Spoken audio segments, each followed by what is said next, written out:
ഒരു കേസിൽ വിചാരണ പൂർത്തിയാക്കി കോടതി വിധി പറഞ്ഞാൽ ഏതെങ്കിലും ഒരു പക്ഷത്തിന് അതൃപ്തി ഉണ്ടാകുക സ്വാഭാവികം. എന്നാൽ ഭൂരിപക്ഷം എപ്പോഴും കോടതി ഉത്തരവിനെ മാനിക്കുന്ന രീതിയാണ് നമ്മൾ കണ്ടുവരുന്നത്. നടിയെ ആക്രമിച്ച കേസിലെ ഉത്തരവിന് ശേഷം വിചാരണ കോടതിക്കെതിരെ കടുത്ത ആരോപണമാണ് ഉയരുന്നത്.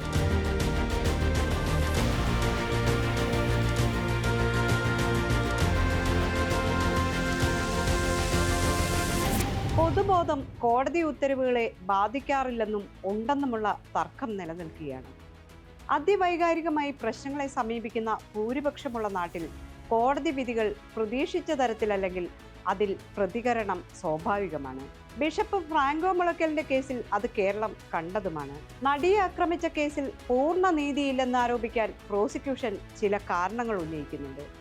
പ്രോസിക്യൂഷൻ വർഷങ്ങളെടുത്ത് കണ്ടെത്തിയ തെളിവുകൾ പലതും വിചാരണ കോടതി നിരാകരിച്ചുവെന്നാണ് ആക്ഷേപം. തെളിവുകളുമായി ബന്ധപ്പെട്ട് കോടതി പറഞ്ഞ കാര്യങ്ങൾ പലതും പ്രോസിക്യൂഷൻ ഉന്നയിക്കാത്ത കാര്യങ്ങളാണെന്നും അപ്പീലിലൂടെ ഹൈക്കോടതിയെ അറിയിക്കാനാണ് തീരുമാനം. കേസിലെ നിർണായക തെളിവായ ദൃശ്യങ്ങൾ ചോർന്നിട്ടില്ലെന്ന് കോടതി ഉറപ്പിച്ചു പറയുന്നത് എങ്ങനെയെന്നാണ് പ്രോസിക്യൂഷൻ ചോദിക്കുന്നത്. അത്തരമൊരു വാദം പ്രോസിക്യൂട്ടർ ഉന്നയിച്ചിട്ടില്ലെന്നിരിക്കെ കോടതിക്ക് ഇതെങ്ങനെ പറയാനാകും? മെമ്മറി കാർഡിലെ ഹാഷ് വാല്യൂ മാറി എന്നത് വിചാരണ കോടതി തന്നെ കണ്ടെത്തിയതാണ്. അതിന്റെ പകർപ്പെടുക്കാനുള്ള സാധ്യതയും പ്രോസിക്യൂഷൻ തള്ളുന്നില്ല. ഈ സാഹചര്യത്തിലാണ് ദൃശ്യങ്ങൾ സുരക്ഷിതമെന്ന് കോടതി വിധി എഴുതുന്നത്. പല സാഹചര്യങ്ങളിലായി പ്രോസിക്യൂഷൻ ഉന്നയിച്ച തെളിവുകൾ സാഹചര്യങ്ങൾക്കനുസരിച്ച് കോടതി മാറ്റം വരുത്തിയതായും ആരോപണം ഉന്നയിക്കുന്നു. 6 പ്രതികൾ കുറ്റക്കാരാണെന്ന് സംശയാതീതമായി തെളിയിക്കപ്പെട്ടെന്ന് കോടതി പറഞ്ഞു. എന്നാൽ 8ാം പ്രതിയിലേക്ക് എത്തുമ്പോൾ തെളിവുകൾ പര്യാപ്തമല്ലെന്നാണ് കണ്ടെത്തൽ. ഇത് നിയമപരമായി ശരിയല്ലെന്നാണ് പ്രോസിക്യൂഷൻ ഹൈക്കോടതിയിൽ വാദമുന്നയിക്കുക. അടിസ്ഥാനപരമായി തെളിവുകൾ പരിഗണിക്കുന്നതിൽ കോടതി വേണ്ട ശ്രദ്ധ ചെലുത്തിയില്ലെന്നാണ് പ്രോസിക്യൂഷന്റെ നിലപാട്.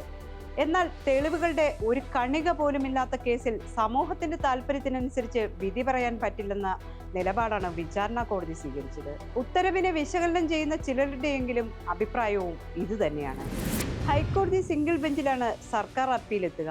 അപ്പീലുകളിൽ കാലതാമസം പാടില്ലെന്ന് സുപ്രീം കോടതി നിർദ്ദേശമുള്ളപ്പോഴും കോടതി നടപടികൾ ഇഴഞ്ഞു നീങ്ങുന്നതാണ് പതിവ്.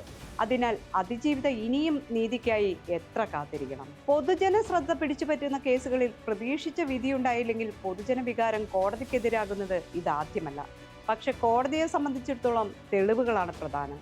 കേസിലെ വൈകാരികത വിധി നിർണയത്തിൽ ഘടകമേയല്ല. രാജ്യത്ത് നിരവധി നിർണായക കേസുകളിൽ പൊതുജന അതൃപ്തിക്ക് ഇടയാക്കിയ നിരവധി വിധികൾ ഉണ്ടായിട്ടുണ്ട്. പക്ഷേ ആ സ്ഥിതി മുതലെടുത്ത് ആക്രമിക്കപ്പെട്ടവരെ വീണ്ടും അപമാനിക്കുന്ന സാഹചര്യം ഉണ്ടാകുന്നത് തടയാൻ എന്ത് സംവിധാനമാണുള്ളത് എന്നത് പ്രസക്തമായ ചോദ്യമാണ്.